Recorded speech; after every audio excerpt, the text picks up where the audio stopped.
Hello, hello. This video is about taking your autistic child to Disneyland. Before I went to Disneyland, I did do a YouTube search to try and see if I could find anything about this. I did find a couple of things, but it wasn't as overwhelming as I really thought it would be. I thought there would be a lot more videos about taking your children to Disney World, Disneyland, that are on the autism spectrum disorder and how to kind of navigate that. I didn't find a lot. I'm going to try and figure this out on my own, and then once I have it figured out, I will make a video and put it out there so everyone can learn how to do this with their child. So first of all, my son is 5 years old. He is diagnosed autistic spectrum disorder and ADHD. So he has a combination of both of those, which, as you can imagine, can make it super difficult to wait in lines. I wanted to see how he would do waiting. So he didn't do very well. He bounced back and forth between myself and my husband. When there's not a lot of room to move, he needs some sensory input, and he's bouncing around back and forth. And then he started headbutting other people in line. He needed some different type of sensory input. So I was like, this is not going to work. We're going to have to figure this out. So here I am. I'm going to tell you that we figured it out, and not only was everyone happy at Disneyland, but I was like peaceful and calm and had a fantastic time. I was half expecting, I had it in my mind, I'm like, okay, this trip is for him. However it pans out, it pans out. If I'm miserable, who cares? As long as he is having a good time. That was my focus and intention for the entire trip. We actually flew in that morning. I know, daring, right? Like, this was a long day for everybody. We made our way to California Adventure. That was on purpose because I found out there's only 2 places where you can get your disability pass. It's called a DAS, D-A-S, and if somebody in the comments wants to tell me what that stands for, please, because I always forget. So to help everyone else out, let them know. There's only 2 places you can get them. One is in Disney California Adventure. The other place is inside of Disneyland Park. The Disney California Adventure, right when you walk in, you look to the left, and there's a like information building. I forget the actual name of it. It's an information building, and you go in there and you speak to someone, and they'll set you up with your pass.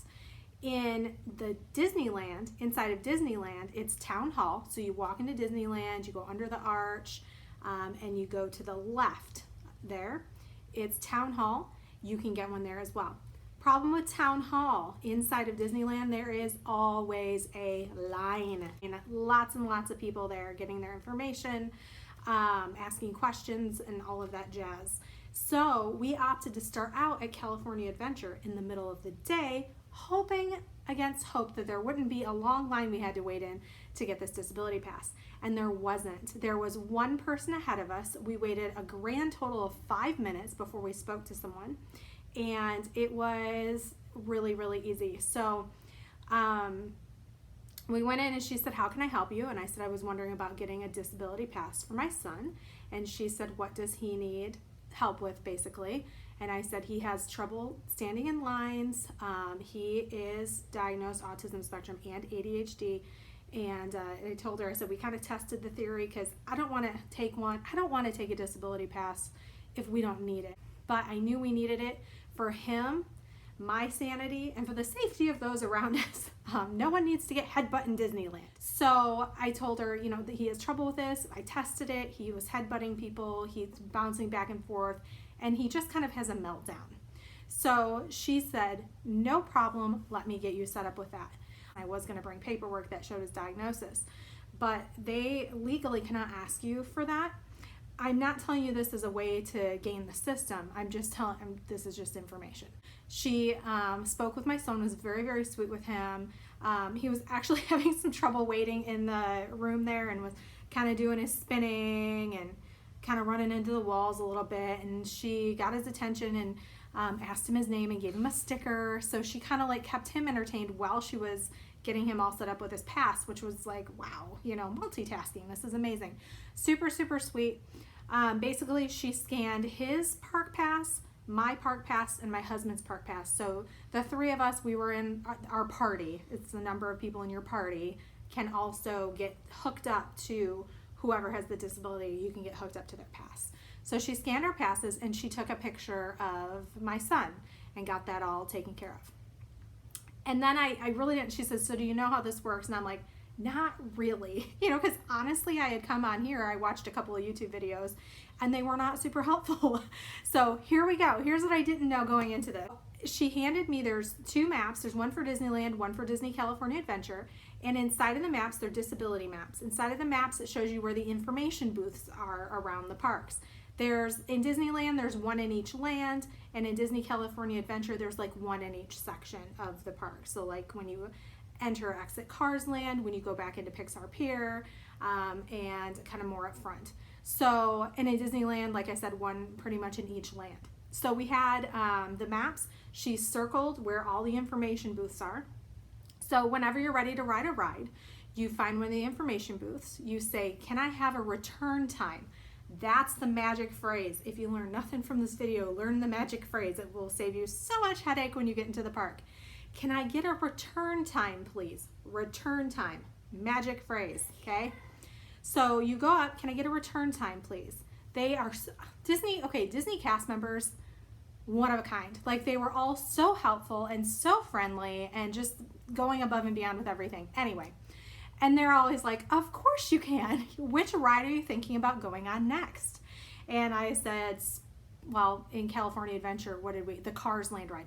Oh my gosh, that ride always has the longest wait. I have never seen it below 45 minutes. Never in my life. And I think it was 75 minutes when we were going. Now, when my husband and I go by ourselves, we do the single rider line. I've never waited more than 5 minutes in a single rider line, even when the big line was 90 minutes or more. So if you're going sometime without the kids, that's a good thing to do. So anyway, so we said we would like to ride the Cars ride. And she said, no problem.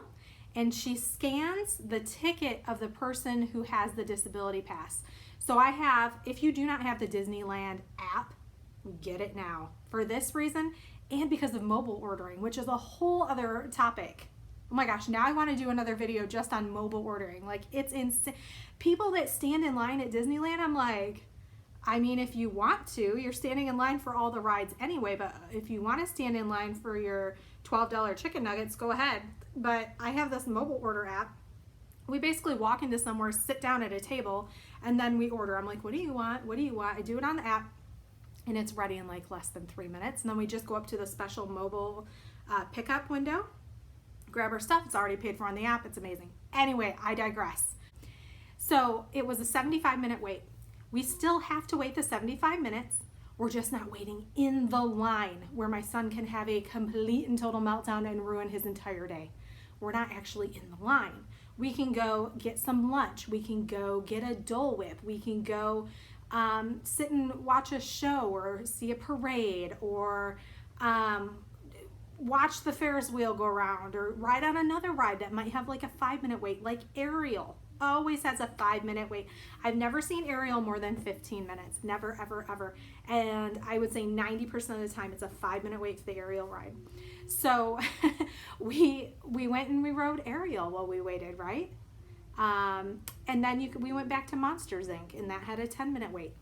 That's fine. He can handle that. Yes, sweetheart. Speak of the devil. The password? The password for what? This little picture game that it has a smiley face on it. Let me see. Oh, come here. Do you want to say hi to my friends? Oh yeah, what is your friends? Is this a free app? Let me see what we got here. Here, come here. Come here, Wigglebug. Let's say hi. Hi. I am a Wigglebug. You're not a Wigglebug. Okay, this looks like it's free. Oh, this is fun. Picture taking with stickers, huh? Mm-hmm. Okay. I can do this. Let me get your thing. Okay, there you go. It should download in a minute. Go ahead. All right. That's my little buddy guy. So anyway, he had a half-day school, so he is home with me. Now, when the time came, they said you can come back at, I don't remember what it was, like 5:43. It's always exactly 75 minutes after when you ask for your return time, the magic phrase. So it was like 5:43. And that pass, you know how with a fast pass you have an hour time to use it? With your disability pass, you don't have to use it until you want to. It's good for your entire day in the park, okay? You just can't get another one before you use it. So it was like 5:40 and I was like, let's head back over. Sure enough, 5:43, you scan your tickets, which are going to be on your mobile app because you've downloaded that. You scan your tickets in the Fast Pass line. You go through the Fast Pass line, okay? Scan your tickets. They'll let you through the Fast Pass line and you ride the ride. And it's pretty amazing. So that's the basic gist of it.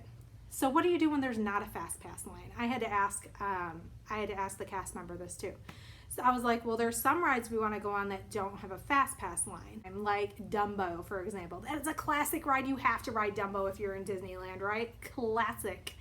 So I believe the wait time on that was about 40 minutes when we were there. So I was like, no way, no how is he going to stand in line for 40 minutes without hurting himself or someone else? So we went to the Fantasyland information desk. I said, can I get a return time for Dumbo? She said, no problem. Scanned Alex's pass and we were all set. She said, return whatever it was 40 minutes later. So we walked around Fantasyland, got a treat. It was 40 minutes later. You go up either the exit or if there's a mobility entrance, like where the wheelchairs go through, you can go through there. And what I typically do is I go ask a cast member, I have a return time, where do I go? So with Dumbo, so she's facing you, on her left-hand side was like the regular entrance, and on her right-hand side was the disability entrance. And I went up to her on that side because, of course, there was a long line to get to her on the regular entry side. So I went up to her on the disability entrance side, and she said, right here, you're in the right place. We'll get you on the next ride. She scanned our tickets, and then the next time the Dumbo went around, we were the first ones to get on. That also applies to a lot of the rides in Fantasyland, actually. You go into the disability entrance or up the exit. So they'll tell you where to go. So Alice in Wonderland ride, we walked up where people would normally be exiting, and we waited. There was a little yellow line there. We waited there, and the very next car that came up, we got on. So it was really nice. A couple of times they will ask you, are you okay to take a couple steps down? Are you okay to walk a few steps? Because they don't know, nor can they ask if it is a physical disability or an unseen disability. So they will ask you if you need help if there's steps. Example, Jungle Cruise, the Jungle Cruise ride. You have to step down into a boat. So that is it for getting in and out of the lines. If it has a Fast Pass, use the Fast Pass line, scan your tickets that are going to be on your mobile app because you've downloaded it. And if there's no Fast Pass line, you either go in the exit or you go up the mobility area where the wheelchairs go. And if you're not sure where to go, just ask. There's cast members everywhere. Just ask a cast member, I have a return time for this ride. Where do I go? And they'll point you in the right direction. It was super, super, super easy, you guys. I was so worried that the entire day I was going to be like stressed out and trying to figure out where to go and, what rides we could do. And there might be rides we couldn't do. And I just didn't have to worry about any of that. So hopefully this helps you. Also another big plus, if you get the Fast Pass Plus or the Fast Pass Max, whatever it's called, Plus Max, on your tickets, you can get your Fast Passes from your phone mobily instead of going to the ride and getting a paper Fast Pass. So I really, really like that. So you can do this and you can ride anything you want. You can ride anything your little one wants to ride. You can do Disneyland like a neurotypical family by combining the disability pass and the Fast Pass. You can do it, you guys. It's so much fun. We had an absolute blast. I was not stressed out at all. Have fun on your vacation. If you have any questions, let me know in the comments and I will get back to you. Thanks. Bye. Like, what did we do? We did. Let me show you something, guys. This. Oh, is that your special bracelet from Disneyland? Uh-huh. I love it. Okay, thank you. Oh, Here. got Dave. Go watch your show while I do this. Okay. I love you. And there's balls flying at me. Don't do that, buddy. You scared me. Oh, don't do that. That's glass. So, I don't even remember where I left off. Sorry, I got totally off track there. You understand, right? Okay. So, always a line. So, my computer is talking to me. No one needs to get headbutt in Disneyland.